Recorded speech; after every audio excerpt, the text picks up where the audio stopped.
All right, so this is the second page of the second review packet. We're going to do problems 4 through 10 in this video.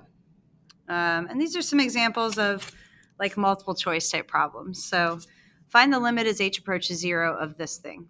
Now, if you just plug 0 in, you're going to get 1 minus 1 over 0, which is indeterminate. So we have to do some work on this. This should look familiar to you.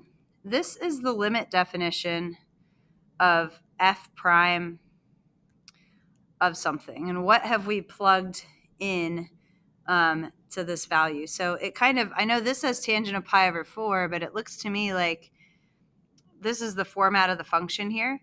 It looks to me like maybe f of x is tangent of 2x, and we're plugging pi over 8 in. Right? Because tangent of 2 times pi over 8 would be tangent of pi over 4.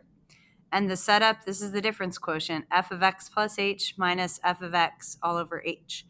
And then we plug in a number. So if I know the function, I can take the derivative of the function. So if f of x is tangent of 2x, then f prime x is the derivative of tangent, which is secant squared. And I need to remember chain rule. The derivative of 2x is times 2. And then I plug pi over 8 into this. So secant squared of 2 times pi over 8 is pi over 4 times 2. Now, we know cosine of pi over 4 is radical 2 over 2. I know it's been a while since we did our speed quizzes and pre-calc, but secant is just radical 2. If you make cosine 1 over radical 2, not rationalized, it's easy to flip.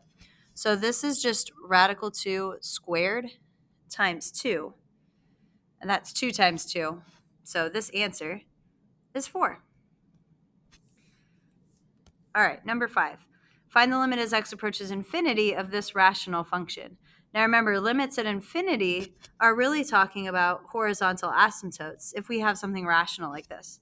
So you're just trying to find the highest degree term in the numerator and the denominator. They're the same degree, so it's a tie. So the horizontal asymptote will be negative 5/11. There's not really any work to show for that. All right, for number 6, find the limit as x approaches ln2 of f of x. F of x is this piecewise function. So the limit only exists if I get the same number when I plug in ln2 into both of these. So for this piece, I get e to the ln2, which equals 2. For this piece, there's nothing to plug in. No matter what you plug in, it's, not ln2, it's 2. So there's no x, there's no variable for me to plug into. So both of these match. That means that the limit overall as we approach ln2 from either side is positive 2. Here's another one that looks like the difference quotient. So let's remember what this means. If the limit as h approaches 0 of f of 5 plus h minus f of 5 over h equals 3, what else must be true? So remember, this is another way of saying f prime of 5 equals 3. Because this is the formula for, go back to this one too, we've got some sort of f of x with a number plugged in minus f of that value all over h. Okay, so what has to be true? F of 5 has to equal 3. I don't think so. It doesn't say, I don't know what this number is compared to this one to make this equal 3. So this doesn't have to be true. F prime equals 3 definitely has to be true because that's what we wrote down. It's the definition, limit definition of a derivative. F is continuous and differentiable at 5. So this also has to be true because we're plugging in 5. So because f prime of 5 exists, it means that f is differentiable. Differentiable means has a derivative at 5. So that's right. And if something has a derivative at 5, it must be continuous. Also, like we had to be able to plug in f of 5. This has to exist in order to calculate this value. So that has to be true as well. So 2 and 3 have to be true. What is the average value of f over this integral?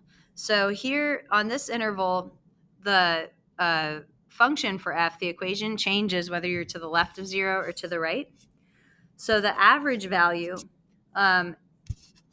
first of all, we want to make sure it's continuous, I guess I should say. If we plug in 0 to both pieces, we do get them to meet at 0, 0. So that's good. What is the average value? So remember, your formula in general is like f average is equal to 1 over 4 minus negative 4, so 1/8. And we're looking at the integral from, let's just set this up before we split it up, negative 4 to 4 of f of x dx. This is my average value formula.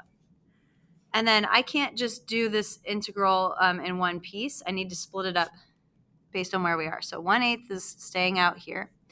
And then, or maybe I should distribute it. I don't know. So it's 1/8 times the integral from negative 4 to 0 of, to the left here, we're at square root of negative x dx. And then let's just add to that 1/8 times the integral from 0 to 4 of the other piece, x squared dx. And we can integrate. I'm not sure how much space I'm encroaching on over here. Let's just see. Now, this is going to take, actually, let me show some work here. This is going to take a little u sub, right? U is negative x. Anytime the inner function has a derivative other than positive 1, there should be u sub happening. So du is going to equal negative dx. So when I do my substitution, dx will be du divided by negative 1. That just means there's a negative 1/8 out here. And then I am integrating the square root of u. So that's u to the 3/2 times 2/3. And instead of u, I'm going to put negative x to the 3/2. And we're going, sorry, this is so small, from 0 to negative 4. All right, and then over here, I don't have any u sub here, so plus 1/8. This becomes x cubed over 3, going from 0 to 4. So negative 1/8. When we plug 0 into this, we get 0 minus 2/3 times negative x, and I'm plugging negative 4 into it, so 4 to the 3/2 plus 1/8 times 4 to the 3rd is 64 over 3 minus 0. How much do I want to simplify this? Let's see. So this is 4 to the 3/2 is the square root of 4, 2 to the 3rd, 8. So negative 1/8 times negative 2/3 times 8 is positive 2/3. And then 8 over 64 is plus 8/3. So I'm getting 10/3 for f average. All right, what about this? Here's f of x. Find a value a for which the function is continuous. So remember, continuous means the limit as x approaches a of f of x has to equal f of a. And we know when f of a is equal to 1/6. We just have to be able to find this limit. Now the limit, you'd be plugging a into this function here, but you can't do that right away. You get 0 over 0. So instead, factor this a bit. Remember, a lot of times, anytime you get 0 over 0, you should be able to factor and simplify a little bit. So I'm really going to be plugging into 1 over x plus a when x is not equal to a. All right, so direct substitution, a goes in there. That's 1 over a plus a, 2a. So a has to be 3. All right, so there's that first part. If a equals 5, does the limit exist? So let's see. So the limit as x approaches 5 of x minus 5 over x squared minus 25, I would think so. We're going to do the same thing, right? Doot. So that's 1 over x, so it'd be 1/10. Yes, the limit exists. I think the point is it doesn't matter. So I'm just going to say yes to answer it. I guess my work back here was like, yeah, we could plug anything in we want except for negative a, I guess. Or no, yeah, if we plug in negative a for x, then I guess that wouldn't work. So if they tell me a is 5 and then they said the limit as x approaches -5, then I guess that wouldn't work. But otherwise, this one works. Okay, last question on this page. Here's another f of x where we've split a piecewise function. Find k so that the limit exists. So for the limit to exist, we need the limit on the left to equal the limit on the right. I like to set up, what I'm talking about for each one so that I have like a starting point. So the limit on the left, this is the left-hand piece, has to equal the limit on the right.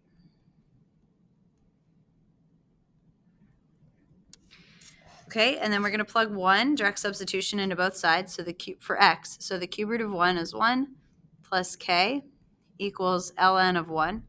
We need to know that ln of 1 is 0. So it looks to me like k is -1. I wouldn't say these are difficult limit problems. It's just, it's been a while. This was chapter 1, beginning of the school year. So it's been a while since we did some of this limit work. Just a good refresher.